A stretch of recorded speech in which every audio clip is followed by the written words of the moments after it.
బండి సంజయ్ గారు, మీరేదో ఈ రాష్ట్రంలో ఆర్కే పాలన నడుస్తుందని, బీఆర్ఎస్ కాంగ్రెస్ ఒకటేనని, ఈ ప్రాసిక్యూషన్లు ఈ కేసులన్నీ నాటకాలేనని మీరేదో చెప్పడానికి ఈరోజు ప్రయత్నం చేస్తున్నారు.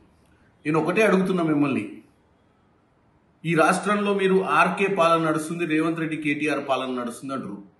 అసలు ఈ రాష్ట్రం 2014లో వచ్చిన తర్వాత మిగులు రాష్ట్రంగా ఉన్నటువంటి ఈ రాష్ట్రాన్ని అప్పుల రాష్ట్రంగా దోచుకొని పోయినటువంటి ఆ రోజున టీఆర్ఎస్ పార్టీకి మద్దతు ఇచ్చింది బీజేపీ.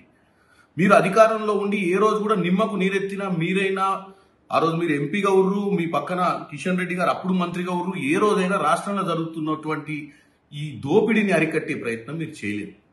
చేయకపోగా ఆఖరికి ఆ పార్టీని టీ తీసేసి బీజేపీలో ఉన్న బీ పెట్టుకొని బీఆర్ఎస్ అయిపోయింది, భారతీయ రాష్ట్రీయ సమితి.